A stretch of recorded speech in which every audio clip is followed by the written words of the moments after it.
আওয়ামী লীগের ভোটারদের একমাত্র প্রতিবাদের অস্ত্র হতে পারে ভোট কেন্দ্রে না যাওয়া। এবং সজীব ওয়াজেদ জয় বলেছেন যে তাই আমার অনুরোধ আপনাদের প্রতি, আওয়ামী লীগকে সমর্থন করেন কি করেন না, বাংলাদেশের যদি ভালো চান, বাংলাদেশের ভবিষ্যৎ যদি নিশ্চিত করতে চান, তাহলে এই নির্বাচনে ভোট দেবেন না।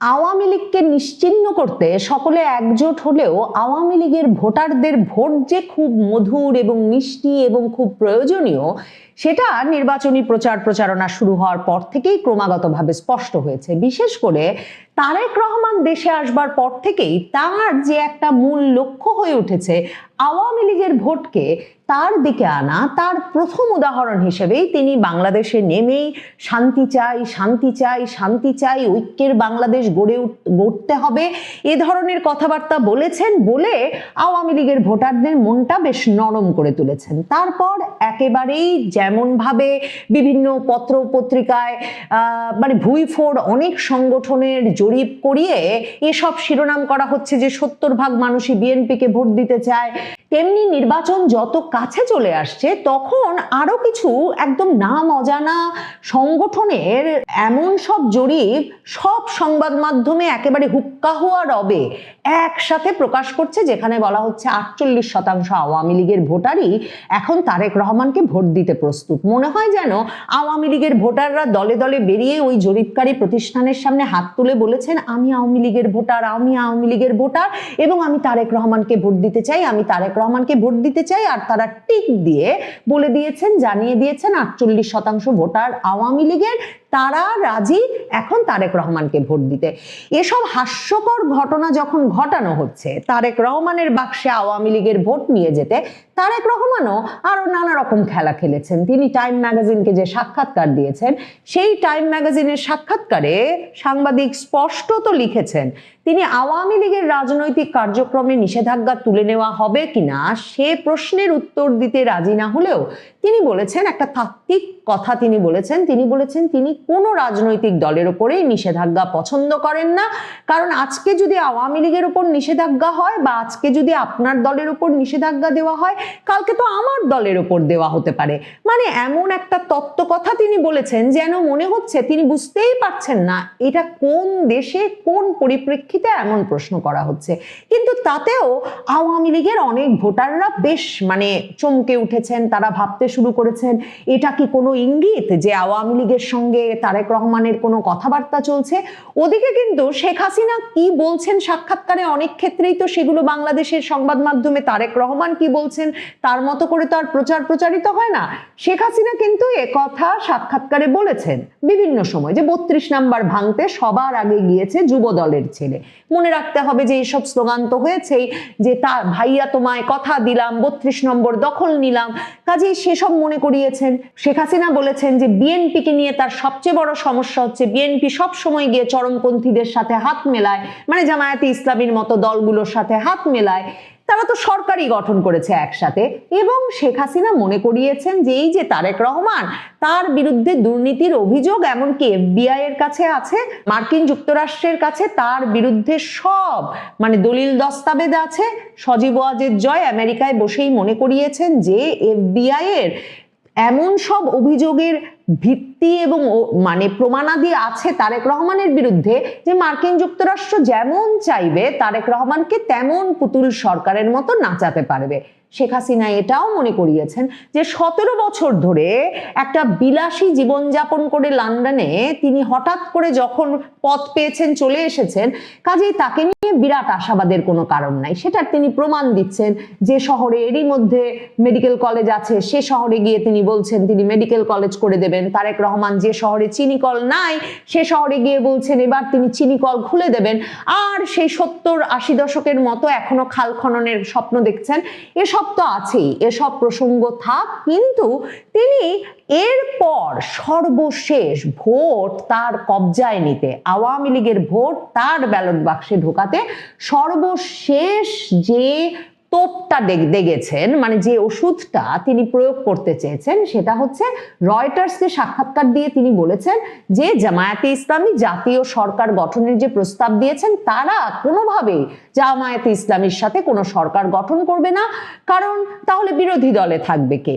আর তারপরে বলেছেন যে শেখ হাসিনার সন্তানেরা যদি রাজনীতিতে ফিরে আসতে চায়, তাদেরকে যদি জনগণ গ্রহণ করে, তাহলে নিশ্চয়ই তারা রাজনীতি করতে পারে। এরপরেও আওয়ামী লীগের সমর্থকদের মধ্যে একটা আলোড়ন তৈরি হয়েছে যে তার মানে কি শেখ হাসিনার উত্তরসূরিদেরকে, আওয়ামী লীগের রাজনৈতিক নেতা কর্মীদেরকে তিনি বাংলাদেশের রাজনীতিতে ফিরে আসার সুযোগ করে দেবেন এই কথা বলছেন।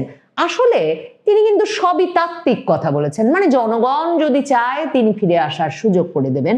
আর ওই যে জাতীয় সরকার জামায়াতের সাথে গঠন করবেন না বলেছেন, সেটাও আওয়ামী লীগে এক রকমের টোপ দিতে আওয়ামী লীগের ভোটারদেরকে যে না না, একটা চরমপন্থী বা একটা কট্টরপন্থী দলের সাথে আমরা যাচ্ছি না, আমরা প্রায় আওয়ামী লীগের মতো, কাজে আপনাদের আমাদেরকেই ভোট দেওয়া উচিত। জেনে শুনে তারেক রহমান এই কাজ করেছেন। তিনি জানেন তার জাতীয় সরকারে জামায়াতে ইসলামীকে না নিয়ে, ক্ষমতার ভাগাভাগি না করে কোনো উপায় নাই, 3 দিনও তিনি সরকারে থাকতে পারবেন না। আর জামায়াতে ইসলামী যদি তারাই জিতে আসে, তাহলে তারা বরং তারেক রহমানকে কোনো ঠাঁই দেবে কিনা সে সন্দেহও আছে।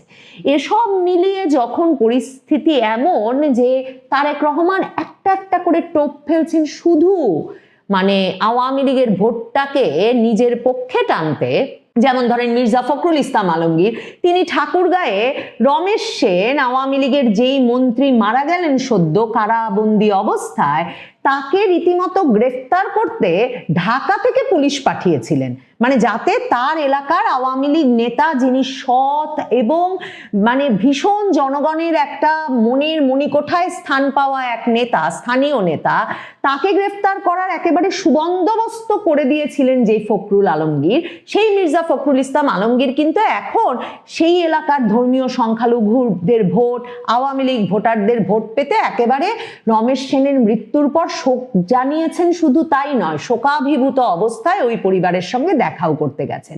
কাজেই বিএনপির যে কত মধু মিষ্টি লাগছে আওয়ামী লীগের ভোট, তা বুঝতে কোনো বাকি নাই, এবং তারা যথেষ্ট কনফিউশন এবং এক রকমের দ্বিধা তৈরিও করতে পেরেছে আওয়ামী লীগের ভোটারদের মনে, যে জামাত ঠেকাতে অন্তত বিএনপিকে ভোট দেওয়া ভালো হবে কিনা। শেখ হাসিনা তো আগেই বলেছিলেন যে শেষ পর্যন্ত এসে বিএনপি জামাত হাত মেলাবে।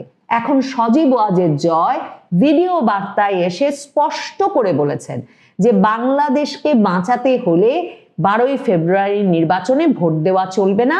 এটা একটা সাজানো নির্বাচন, যে নির্বাচনটা অনুষ্ঠিতই হচ্ছে বিএনপি জামায়াতকে ক্ষমতায় আনার জন্য, এবং বিএনপি জামায়াতকে ক্ষমতায় আনার জন্য যে অবৈধ নির্বাচন, সে নির্বাচনে ভোট দিতে যাওয়ার কোনো অর্থ থাকতে পারে না বাংলাদেশের জনগণের। তিনি বলেছেন আমি বুঝি যে আপনারা বিরক্ত হয়ে গেছেন এবং আপনারা একটা পরিবর্তন চান, কিন্তু নির্বাচন যদি হয় তাহলে তো ইউনূস সরকার এমনিও থাকতে পারবে না, কাজেই সেজন্যে ভোট দিতে যাওয়ার প্রয়োজন নাই।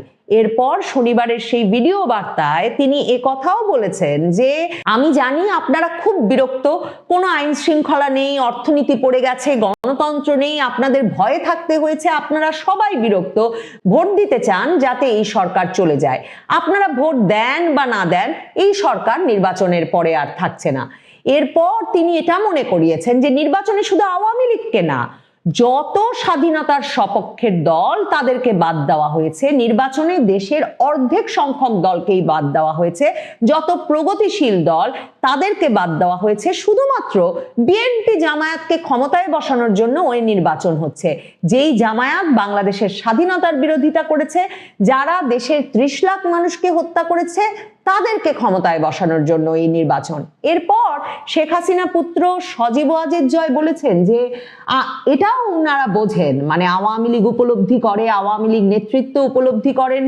শেখ হাসিনা পুত্র বলছেন তিনি নিজেও এটা বোঝেন যে বাংলাদেশের মানুষ রাজনৈতিক সংস্কার চায়, কিন্তু তিনি মনে করিয়েছেন যে এর আগেও 75 সালে বঙ্গবন্ধুকে হত্যার পর সামরিক শাসকরা এসে গণভোটের মাধ্যমে এবং নানা রকম ফরমান জারি করে সংস্কারের প্রচেষ্টা নিয়েছে, এবং সেসব সংস্কার প্রচেষ্টা গণতন্ত্রকে দুর্বল করেছে, সবল করে নাই।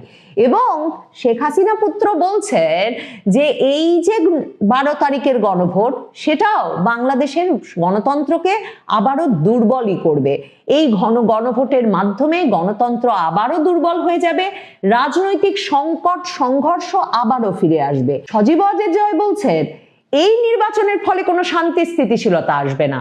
আজ হোক কাল হোক আবারও আন্দোলন হবে, আবারও এরকম পরিস্থিতি ফিরে আসবে। কাজেই শেখ হাসিনার তরফে শেখ হাসিনা পুত্র সজীব ওয়াজেদ জয় যে ভিডিও বার্তা দিয়েছেন, আওয়ামী লীগের তরফে যে ভিডিও বার্তা এসেছে, তাতে এটা পরিষ্কারভাবে বলা হয়েছে যে আওয়ামী লীগের ভোটারদের একমাত্র প্রতিবাদের অস্ত্র হতে পারে ভোট কেন্দ্রে না যাওয়া।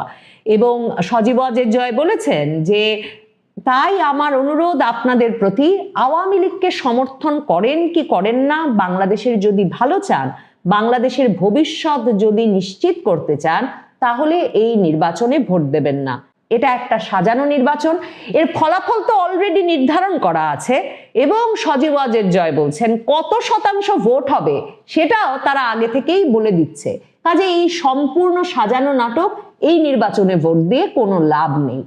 মানে এই নির্বাচনে যে বিএনপি জামাতি ক্ষমতায় আসতে যাচ্ছে, এটা বুঝতে তো কোনো অসুবিধা হয় না। জামায়াতে ইসলামী এরই মধ্যে বলেও রেখেছে যে তারা নির্বাচনে জিতলে জাতীয় সরকার গঠন করবে। শুধু তাই নয়, তারেক রহমানের সঙ্গে তাদের এই কথা হয়ে গেছে যে নির্বাচনের পর সরকারটা কেমন হবে সে বিষয়ে তারা আবারও আলোচনায় বসবেন।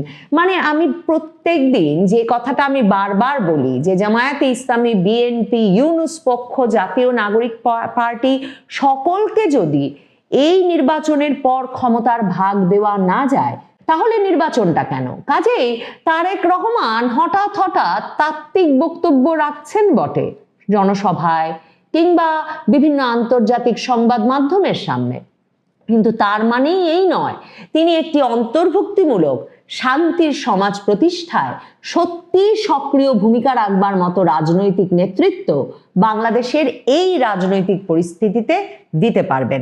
কারণ তাহলে তারেক রহমানের এর চেয়ে অনেক বেশি শক্ত এবং সুস্পষ্ট অবস্থান নেওয়ার কথা ছিল। কিন্তু মে মাসেও কি হয়েছিল মনে করে দেখুন, যখন হাসনাত আব্দুল্লাহরা নেমে এলেন জামায়াত, শিবির সহ বাংলাদেশের ইসলামপন্থী দলগুলোর নেতা কর্মীদের জড়ো করে যমুনার সামনে আওয়ামী লীগ নিষিদ্ধ করতে, তখন কিন্তু বিএনপি এর কোনো প্রতিবাদ করেনি, বরং আওয়ামী লীগ নিষিদ্ধ হওয়ার পর সরকারের সিদ্ধান্তকে সাধুবাদ জানিয়েছিল। কারণ আওয়ামী লীগ সভানেত্রী শেখ হাসিনা যেটা বলেন যে আওয়ামী লীগ নির্বাচনে অংশ নিতে পারলে যেহেতু নির্বাচনে তারাই জয়লাভ করত, কিংবা এই বিএনপি